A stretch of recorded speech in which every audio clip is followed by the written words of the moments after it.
By summer 1918, the war had been going for 4 terrible years, and the end seemed nowhere in sight.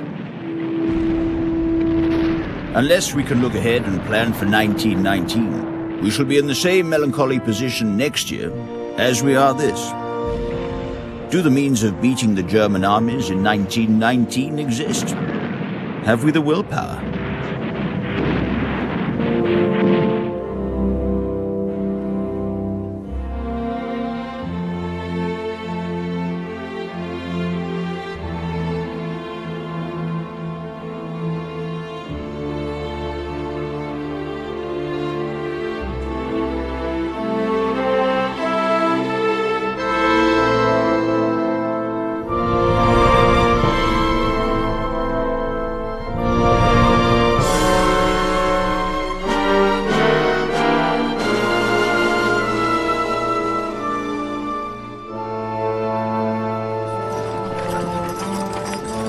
Since spring 1918, the Allies on the Western Front had been battered by German offensives. But in August, the Allies secretly assembled a strike force in northern France. 100,000 men of the Australian and Canadian Corps were backed by 400 tanks,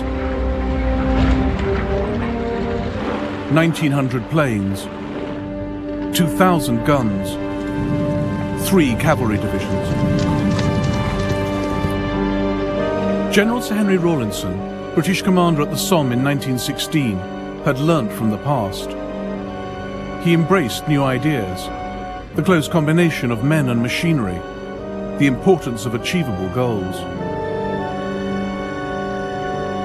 My only difficulty will be to get enough divisions and to keep the thing secret. Rawlinson aimed his assault at a weak 12-mile sector of the German line, east of Amiens. He had the French in support to the south. General Erich Ludendorff, Joint Commander-in-Chief of the German Army, neither knew of an attack nor feared one. We should wish for nothing better than to see the enemy launch an offensive. 100,000 infantry are standing grimly, silently.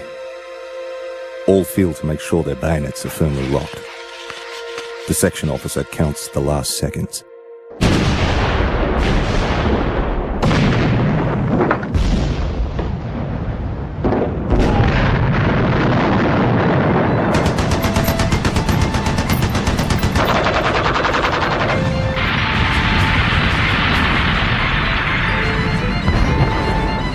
The speed was terrific.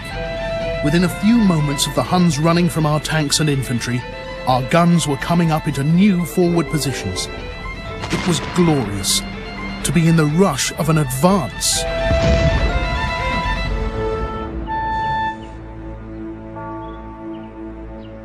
The Allied attack sent the Germans reeling. By nightfall, Rawlinson's Fourth Army had advanced 8 miles.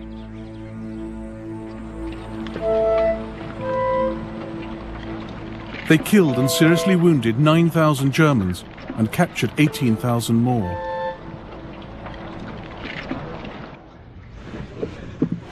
Ludendorff declared the 8th of August the Black Day of the German Army. General Paul von Hindenburg steadied him, but both knew the Battle of Amiens was the beginning of the end.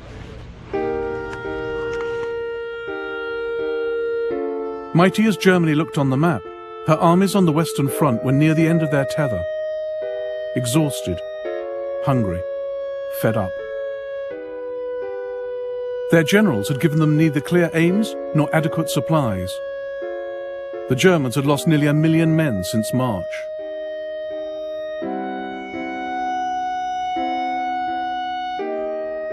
Ludendorff blamed the home front for spreading defeatism. I was told of behavior which I openly confess I should not have thought possible in the German army. Whole bodies of our men had surrendered to single soldiers. Germany's problems went beyond poor morale.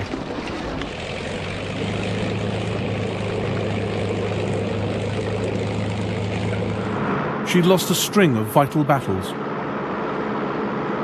The battle of the factories and technology, Germany had built just 20 tanks. The Allies, over 4,000. She'd lost the battle of manpower. 250,000 Americans were pouring into France every month. She'd lost the battle of command. The Allies worked together under the leadership of Marshal Ferdinand Foch. But Ludendorff's generals despaired of his lack of strategic plan, and some feared for his mental health. Great crisis this morning, very nerve-wracking. Ludendorff is a bundle of nerves. It's never his fault. He looks everywhere for scapegoats.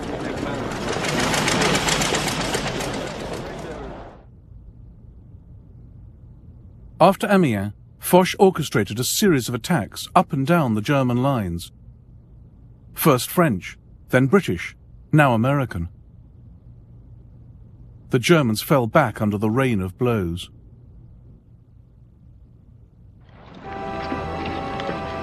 While the Allies were pulling together, the Central Powers were tearing apart. In Austria-Hungary, 1/3 of a million soldiers had deserted. The people at home were starving. The multi-ethnic empire was splintering. Its Poles, Czechs and Bosnians saw defeat as their chance to pursue independence. In mid-September, the Austrian Emperor Karl told the Kaiser he wanted to negotiate with the Allies. The Kaiser begged him not to. I cannot refrain from expressing to you my astonishment and sorrow that you could even think of doing this. You must know how destructive this course of action is. But Karl had already sent his proposal for talks to the Allies, and they just threw it back in his face. Another great empire allied to Germany was dying. The 600-year-old Ottoman Empire was a spent force. Britain was driving the Turks out of Mesopotamia, Palestine and Syria. They were now fighting for their lives, not for Germany. Then the third link in Germany's alliance chain started to give way. Germany needed Bulgaria to hold the Balkan front. But by September 1918, a huge Allied force had gathered in Macedonia. If the Bulgarians folded, the Allies' way would be clear to Austria-Hungary.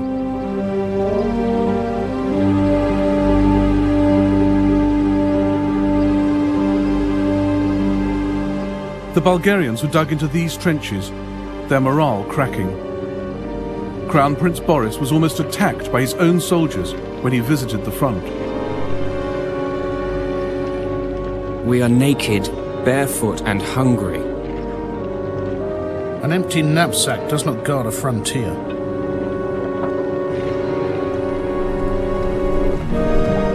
The First World War had begun in the Balkans, with Serbia as the tinderbox. Now, as part of the Allied force, she was in at the kill. And for the Serbs, it was personal.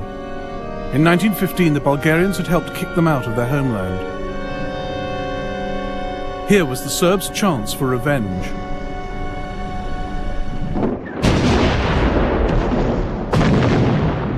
The heavy artillery made the Bulgarians crawl deep into their shelters. All the excitement made my hair stand on end. My blood was up.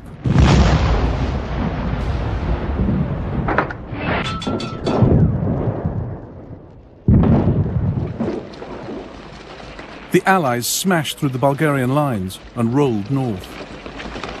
On the 28th of September, Bulgaria sued for peace. When he heard this, Ludendorff suffered a fit, collapsing to the floor, foaming at the mouth. The very next day, he learned the Allies had breached the Hindenburg Line along the Saint-Quentin Canal, Germany's last fixed line of defense on the Western Front.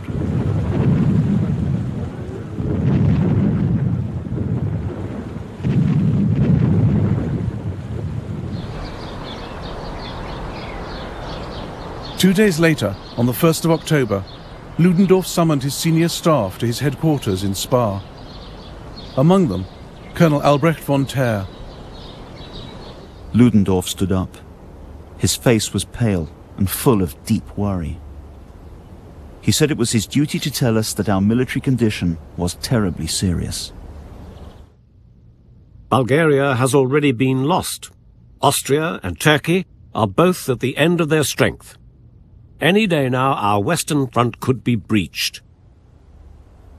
Therefore, the Supreme Army Command demands that a proposal for bringing about peace be made without delay. Ludendorff's stark decision to ask for an armistice, or ceasefire, was a terrible shock. Generals quietly sobbed. When Ludendorff left the room, terror followed him. I grabbed his right arm with both hands and said, "Your Excellency, can it be true? Is that the last word? Am I awake or dreaming?" I was completely beside myself. He remained calm and gentle and said to me with a deeply sorrowful smile, "Unfortunately, that is how it is, and I see no other way out."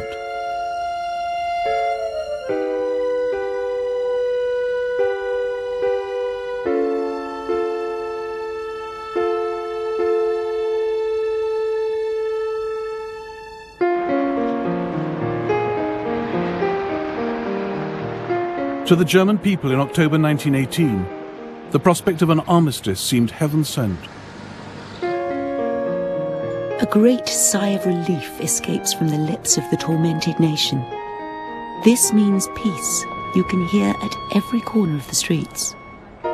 And peace smiles in the eyes of every little shopgirl in the baker's or grocer's.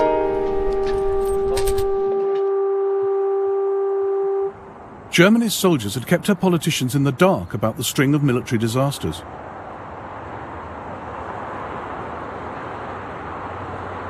So the news that they wanted an armistice came as a bolt from the blue. The deputies were absolutely broken. Ebert turned white as a sheet and didn't utter a single word. Stresemann looked as if he'd had an accident. Secretary Waldo is believed to have left the room saying, "The only thing left to do is to shoot oneself in the head." But peace talks were still a way off. First, the terms of the ceasefire would have to be settled. Germany approached US President Woodrow Wilson, asking him to broker the armistice with the Allies. They chose him because he'd already proposed a peace plan, the 14 points. French Prime Minister Clemenceau was unimpressed. 14 points? The good Lord has only 10. Wilson's points were an idealistic package of liberal principles, including rights to national self-determination and a League of Nations to watch over it all. Germany believed Wilson would secure a fair deal for them on this basis. We are ready to be just to the German people, to deal fairly with the German power as with all others. To propose anything but justice to Germany would be to renounce and dishonor our own cause. But Wilson also insisted Germany had to admit defeat and democratize. And Britain and France didn't want to talk about a new world order until the war was over. While the politicians argued, the fighting raged on. Germany's U-boats continued to sink Allied ships in the Atlantic. And as her armies retreated across France, they looted and laid waste.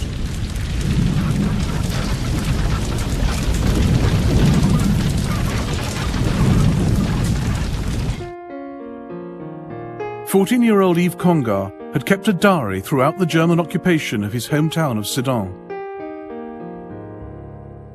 He longed for freedom, but dreaded the price the French would have to pay for it.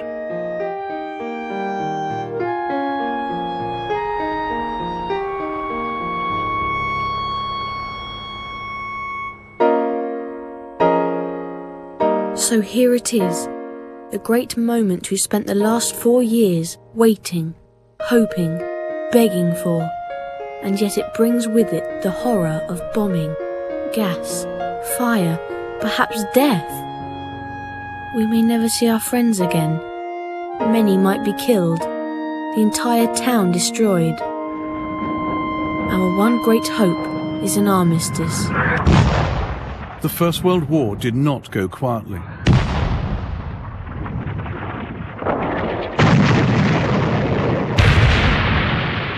The final months were more lethal than the trench war of past years had been. Men now had to leave the safety of trenches and cross open ground with little place to hide from sweeping machine gun and shell fire.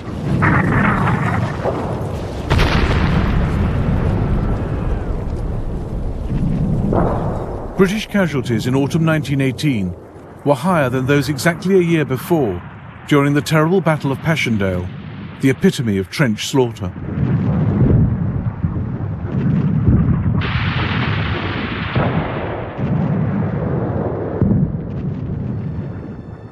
And the closer to peace, the harder it was to bear the losses.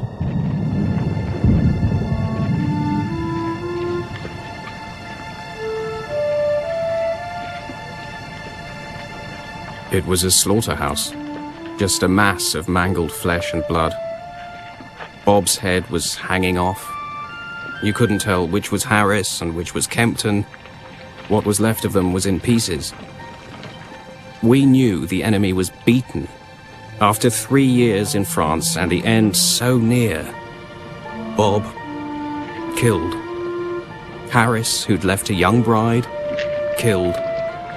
Jimmy Fuchs, whose time was nearly up, killed. Kempton, who also was due for leave, killed. General Haig had seemed careless with his men's lives at the Battle of the Somme in 1916. Now he argued for stopping the war without a total defeat of the Germans. The British alone might bring the enemy to his knees, but why expend more British lives? And for what? French General Charles Mangin insisted this would only store up trouble for the future. No, no, no. We must go right into the heart of Germany. The Germans will not admit they were beaten. It is a fatal error, and France will pay for it. But with winter setting in, any invasion of Germany would have to wait till spring 1919. By then, the Germans might have renewed their strength.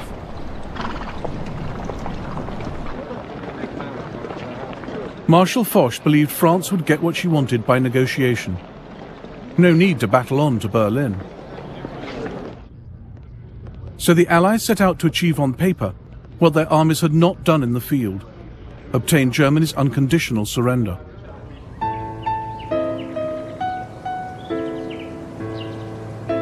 Foch chose to meet the Germans in Compiègne, 45 miles northeast of Paris, in a secluded forest through which a railway line conveniently ran.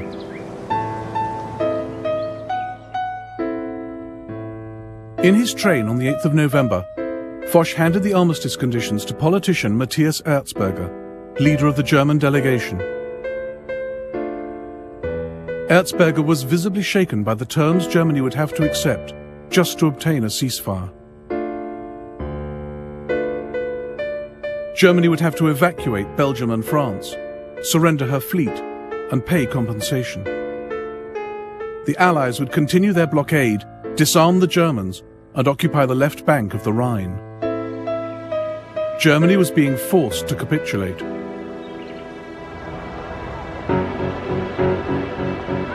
Meanwhile, the country Erzberger represented was falling apart, its cities swept by revolution.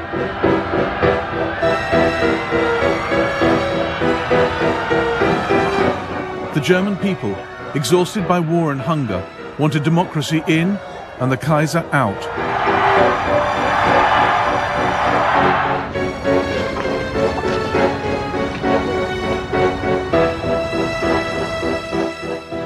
But it was the German army which forced the Kaiser to abdicate.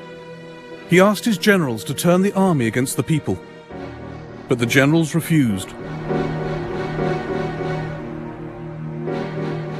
The army will return home in good order under its generals, but not under the command of your Majesty. It no longer stands behind your Majesty. the Prussian dynasty of Frederick the Great was over.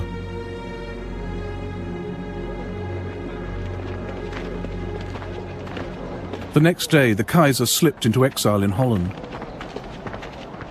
He would live long enough to hear that Germany had beaten France in 1940. He never accepted that in 1918, his army had been defeated. For 30 years, the army was my pride. Now, after 4.5 brilliant years of war, with unprecedented victories, it was brought down by a stab in the back from the dagger of the revolutionaries at the very moment when peace was within reach.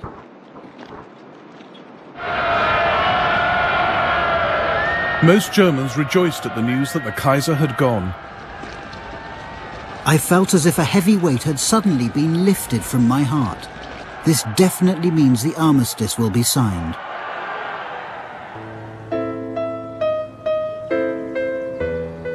Back in the forest at Compiègne, Erzberger now found himself representing the German Republic.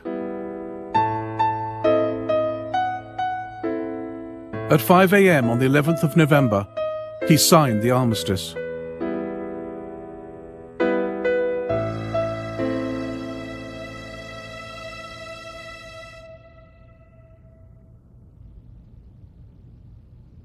Hostilities temporarily cease, 1100 today, when all offensive action will cease. Present outpost line to be maintained and no troops to pass east of it other than road etc. reconnaissance and working parties. No conversation with enemy to be allowed.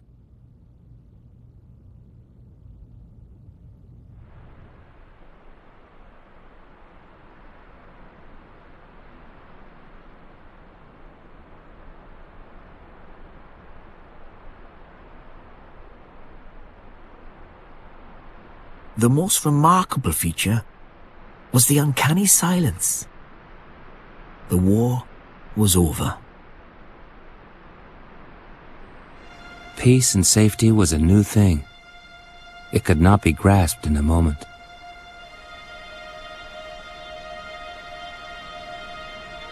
A dreadful blow. I was just beginning to enjoy it.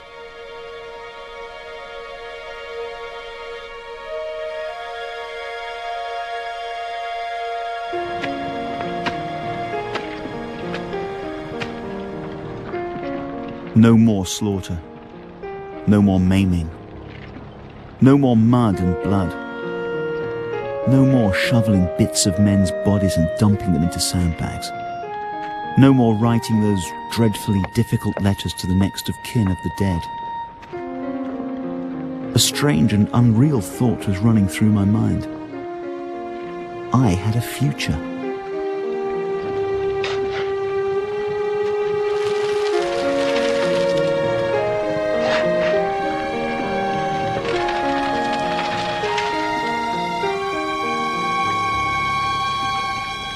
It was the 11th hour of the 11th day of the 11th month.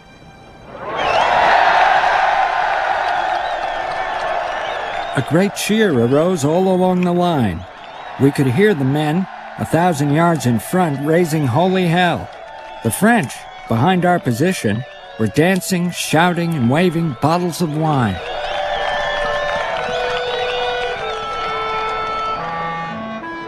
We were stupefied to see crowds of Boche running over to us between the minefields with their hands up and yelling like mad.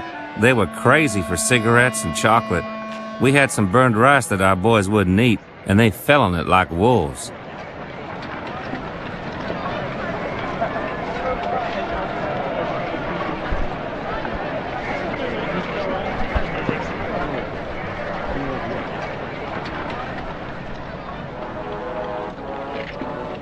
Our soldiers were choked with emotion.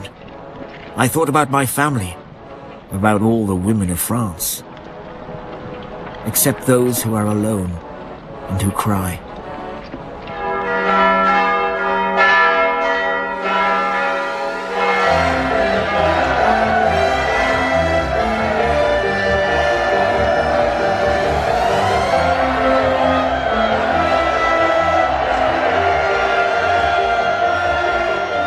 One great wave of joy swept round the world and found its way to every nook and cranny. No one was more delighted than our African soldiers, who cheered themselves hoarse. Everybody came out. Disabled old men, old women in slippers, and housewives leaving lunch on the stove. I wept with joy. 5,000 Indian soldiers lit their torches. The hilltops burst into fire with scores of bonfires. I found myself arm in arm with soldiers I had never seen before. I forgot where we went, toured the streets, and sang and sang. The significance of what it means was overwhelming. Peace.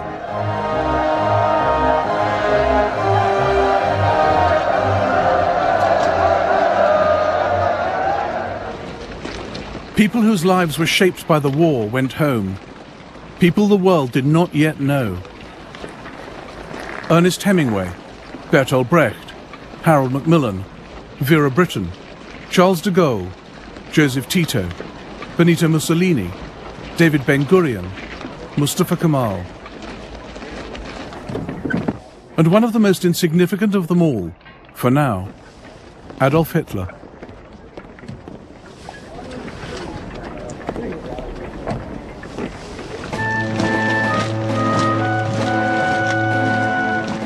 The German armies in France and Belgium headed home.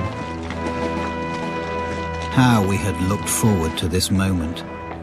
We used to picture it as the most splendid event of our lives. And here we are now, humbled, our souls torn and bleeding. But we can be proud of our performance. Never before has a nation, a single army, had the whole world against it and stood its ground. We protected our homeland. They never got into Germany.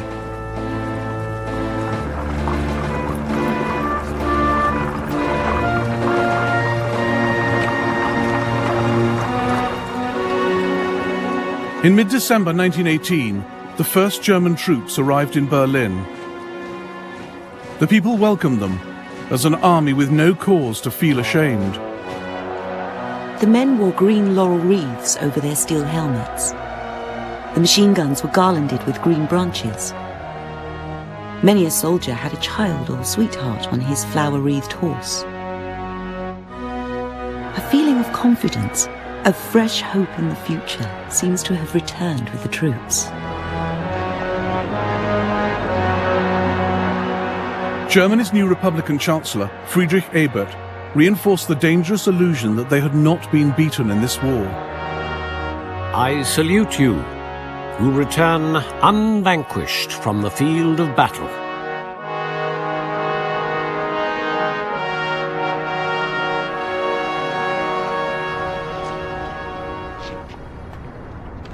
The Allies were in no doubt who had beaten whom. Allied troops moved into Germany and began their watch on the Rhine. The German fleet was surrendered to Britain, and the Allies assembled in Paris to dictate the terms of the peace.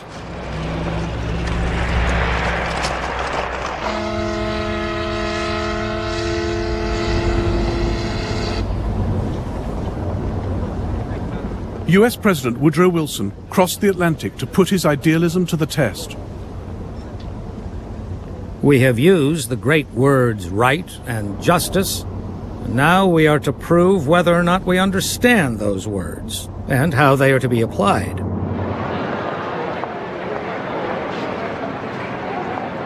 But the world had not stood still between the end of the war and the start of the peace talks.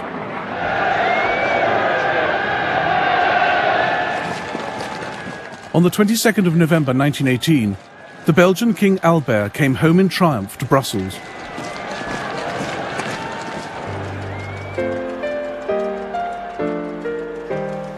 Occupied lands had been won back.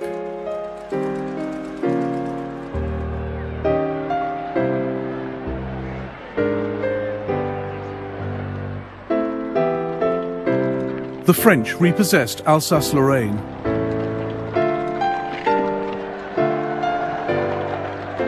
What a moving welcome. The people were so happy and smiling, Some were pale and cried while they greeted us. They all speak absolutely pure French. They really are French, all those locals. We were treated like victors, like saviors.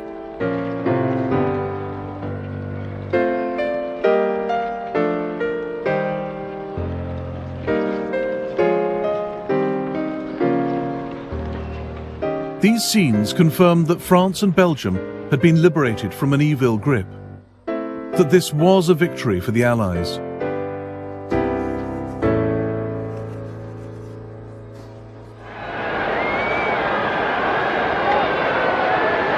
And in Eastern Europe, new nations arose out of shattered empires. They didn't wait for the peace conference to bring them self-determination. They tore down all signs of foreign rule and put up new frontiers. Poland carved a vast territory out of Germany and Russia. Czechoslovakia took land from Austria and Hungary. And Serbia realized the aim she'd started the war over by founding her own Slav superstate. The peace talks would recognize these new nations. They did not create them.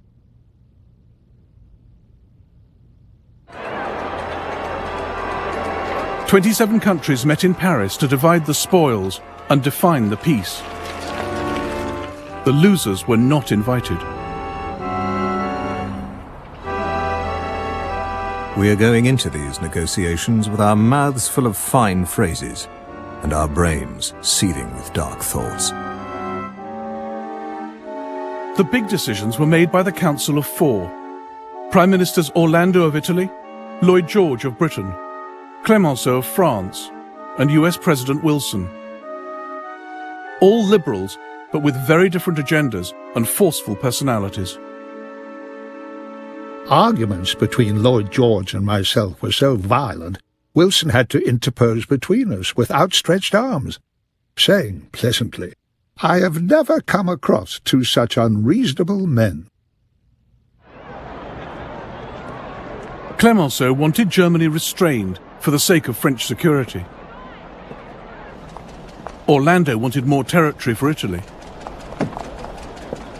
Lloyd George looked beyond Europe to safeguard the British Empire. Wilson wanted his new world order with justice and democracy for all. But first, there was the little matter of settling the war, and that would force Wilson to compromise his ideals.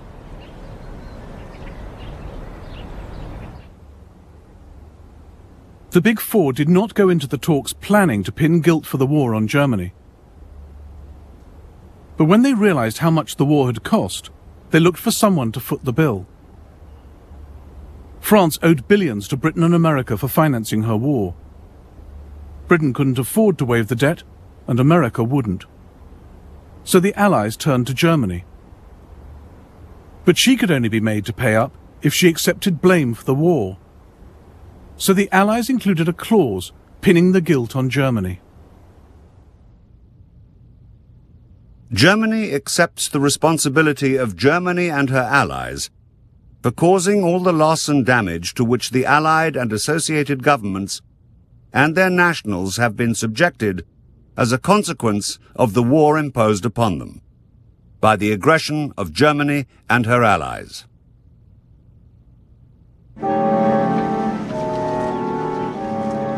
On the 7th of May 1919, the German delegation came to collect the treaty, expecting to find an even-handed settlement infused with Wilson's sense of fair play. They were horrified by what they read. 440 articles beating Germany into submission.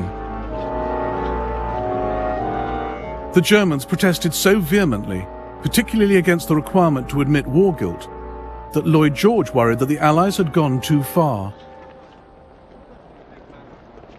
A member of his own delegation, the renowned economist John Maynard Keynes, was openly critical. He felt that forcing Germany to pay reparations could ruin Europe, politically and economically. The policy of reducing Germany to servitude for a generation, of degrading the lives of millions of human beings, should be abhorrent and detestable. But Clemenceau believed the terms were fully justified, and Wilson's line had toughened. He had wanted to treat Germany fairly, but as a liberal he was appalled by the way she'd waged war, and as President of the United States, he wanted America's loans repaid. It is a good thing that the terms should be so hard, so that Germany may know what an unjust war means. If the Germans won't sign, then we must renew the war.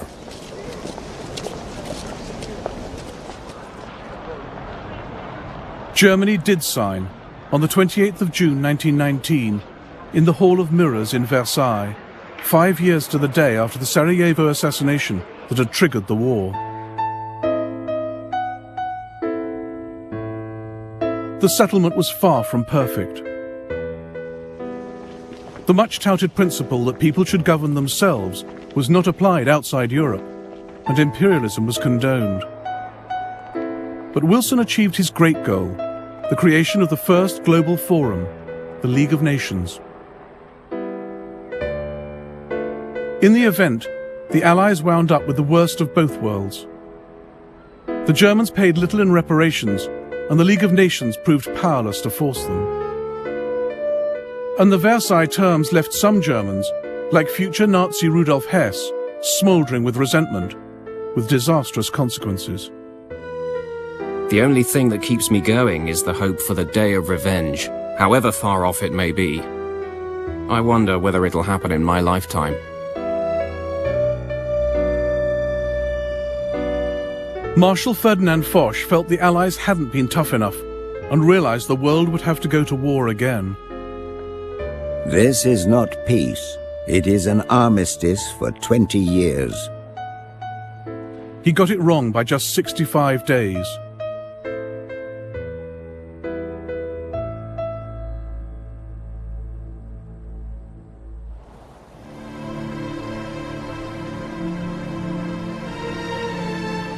Men were killed in the war's final hours, whose last letters did not reach home for weeks. Men like Marius Socas, who wrote to his father in Morocco. Dear Dad, if I were to die in a future attack, don't cry. There's no point. I would only be doing my duty, and would die like many others for a noble cause. A great ideal. I am proud to be your son, and I want to tell you today, because who knows what the future holds. I love you more than I have ever shown you. Love and kisses, Marius.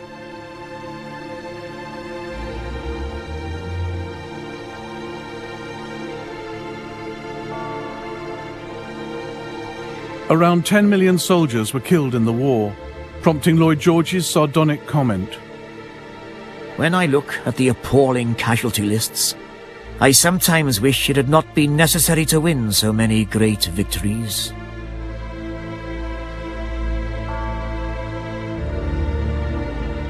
The tidy rows of crosses sanitize the deaths. They often cover mass graves, with a man represented only by the part of him that could be found and identified. Verdun in France has a huge vault, full of bones. Some of the millions posted missing in the war, the place and circumstance of their death unknown.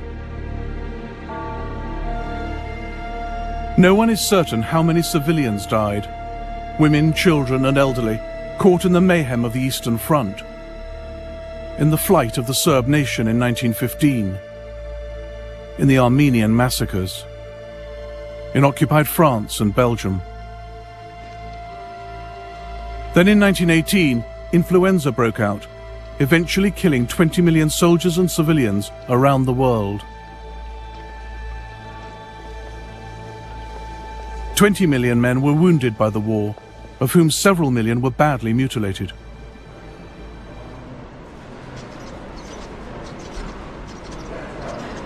The French called one category the gueules cassées, the broken faces.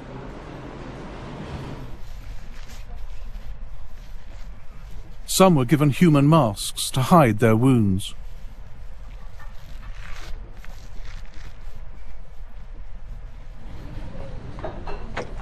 New faces, new legs, new arms.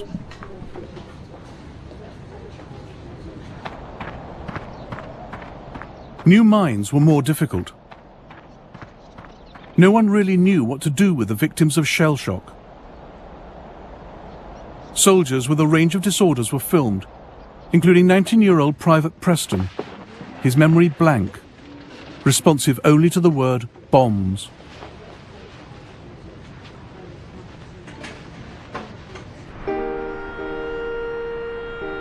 Over the decades which followed, the suffering and the dying and the sense of futile waste, central themes in the war's poetry, came to dominate our perceptions.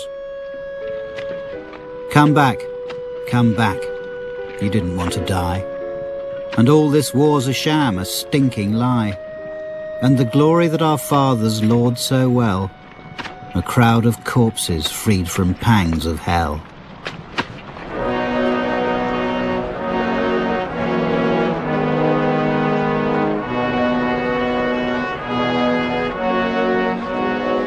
But in its immediate aftermath, when the memorials went up around the world, the First World War was not seen solely in terms of senseless slaughter.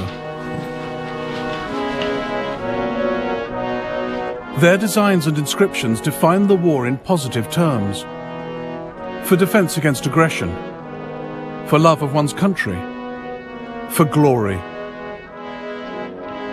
So much hardship, so much heroism, and now such overwhelming glory. Anything after this can be no more than an anticlimax.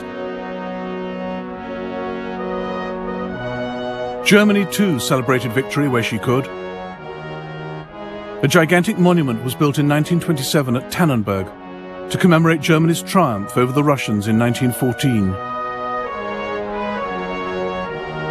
It was inaugurated by Field Marshal Hindenburg. The war may have been lost, but the dead were proclaimed as heroes, the struggle itself honoured. Though the aim for which I fought was not to be achieved, we learnt once and for all to stand for a cause, and, if necessary, to fall, as befitted men. Many Allied memorials spelt out the values felt to be at stake during the war. In the stained glass window in Canterbury University, New Zealand, the Central Powers are depicted as the dragon of brutality and ignorance. The Allied troops have humanity and justice on their side, and are naturally victorious.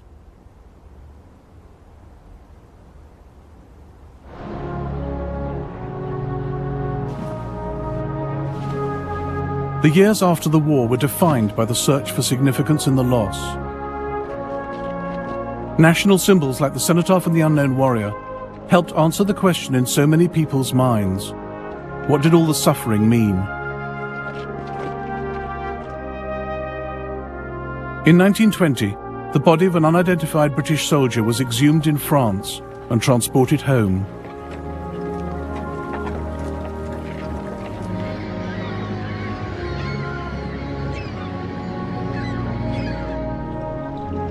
On the 11th of November, the unknown warrior was brought to Whitehall.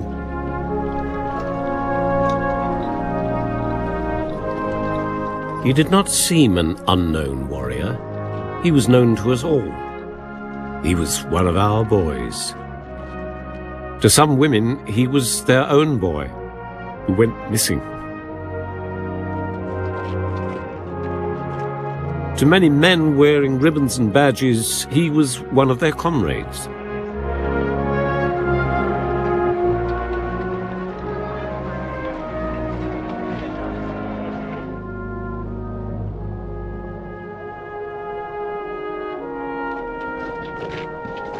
It was the steel helmet, the old tin hat, lying there on the crimson of the flag, which revealed him instantly.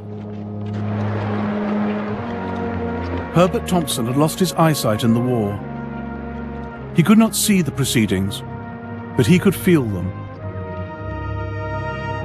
There was ineffable sadness and melancholy, yet a message of inspiration and hope, as if the spirit of the unknown soldier had whispered, "Courage, brother.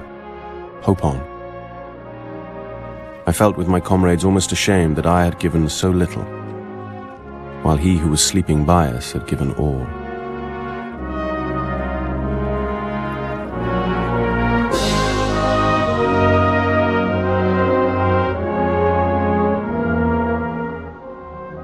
Vera Brittain had served in France as a nurse during the war.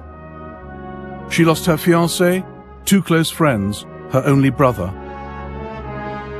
She went back in 1921.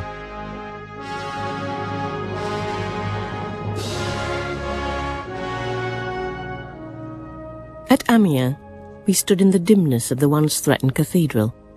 We looked up with reminiscent melancholy at the still-bordered stained glass windows smashed by German shells, realizing with sudden surprise that in my own mind the anger and resentment had died long ago, leaving only an everlasting sorrow and a passionate pity.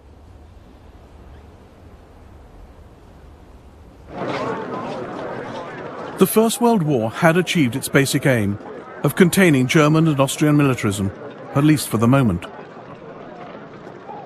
It moved Europe from the age of empires to the era of nation-states. It gave Eastern European peoples their independence. It gave a sense of national identity to Canada, Australia, and New Zealand. It helped Russia become the world's first communist state and launched America as a world power. The ideas for which men fought have proved lasting: democracy and liberalism, religious faith and nationalism.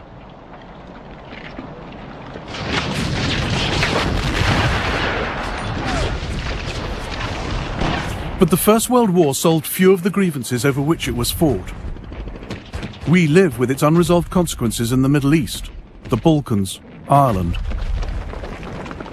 It wasn't the war to end all wars, not just because it left dangerous loose ends, but because it bequeathed the world a terrible message: that war can affect change, that war can fulfill ambitions, that war can work.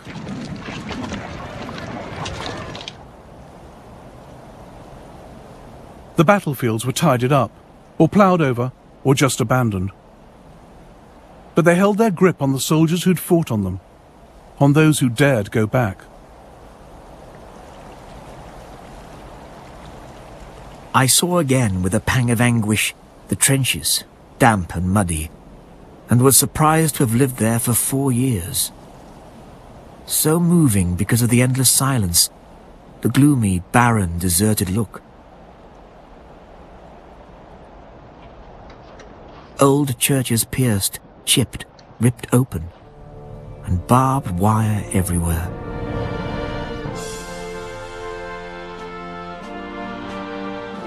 Life resumes. Things remain the same. We're the only ones who have changed.